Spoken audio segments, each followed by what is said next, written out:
Hello, bachcho, let's read the question.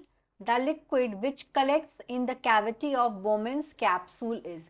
Question में बोला गया है लिक्विड जो कलेक्ट होता है मतलब इकट्ठा होता है बोमेंस कैप्सूल की कैविटी में. फोर ऑप्शंस हैं. A is concentrated urine, B is blood plasma minus proteins, C is glycogen and water, D is urea glycogen and water. Question का पहले हम देखेंगे यहाँ पे की concept of this question is.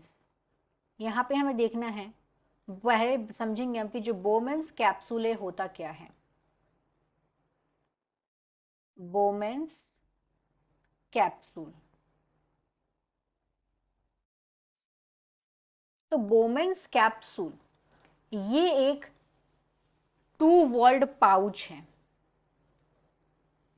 To walled pouch होता है और ये टू वॉल्ड पाउच ये कवर करता है ग्लोमेरुलस को. दिस टू वॉल्ड पाउच ये कवर करता है, this covers the glomerulus. Glomerulus.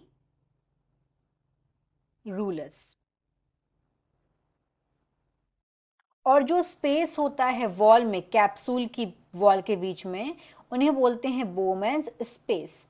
बोमेंस capsule को अलग अलग नाम से भी जानते हैं. ग्लोमेरुलस कैप्सूल, मैलफिजियन कैप्सूल और रीनर कार्पोसल्स कैप्सूल. अब अगर हम इसका डायग्राम भी देखें बेटर अंडरस्टैंडिंग के लिए कि यह दिखता किस तरीके से है, तो ये इस तरीके का ये एक स्ट्रक्चर होता है बोमेंस कैप्सूल. ये हो गया बोमेंस कैप्सूल और ये कवर कर रहता है ग्लोमेरुलस को. तो अंदर में इस तरीके से प्रेजेंट होती हैं ये इस तरीके से प्रेजेंट होती है, कॉल्ड ग्लोमेरुलस. तो अब इसमें जो पूछा गया क्वेश्चन की तरफ बढ़ते हैं. तो होता क्या है, कोई भी small molecules, any kind of small molecules, यहां पे बात हो रही है स्मॉल मॉलिक्यूल्स की. स्मॉल मॉलिक्यूल्स में भी कौन से मॉलिक्यूल्स, जैसे कि ग्लूकोज हो गया, ग्लूकोज, वाटर हो गया, ग्लूकोज, वाटर, NaCl या अमीनो एसिड्स, अमीनो एसिड्स. ये स्मॉल मॉलिक्यूल्स ये क्या है, ये फ्रीली पास हो जाते हैं बोमेंस स्पेस में.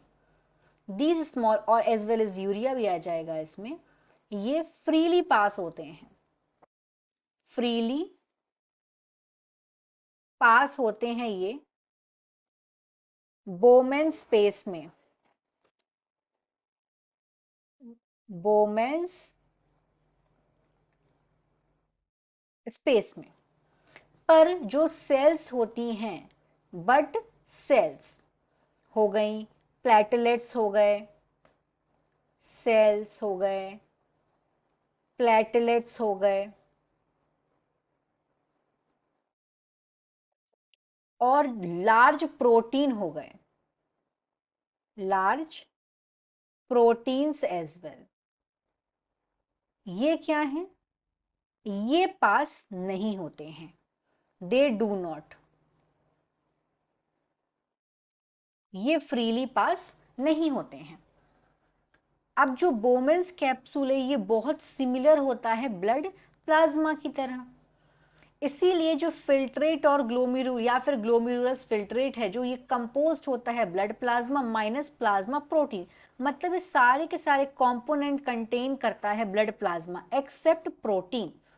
तो ये जो कंपोजिशन है, जो कंपोजिशन होता है, ये पास हो जाता है प्रॉक्सिमल कॉन्वोल्यूटेड ट्यूब्यूल में. इसीलिए इसका आंसर क्या होगा, plasma minus blood protein. That's why this is the answer.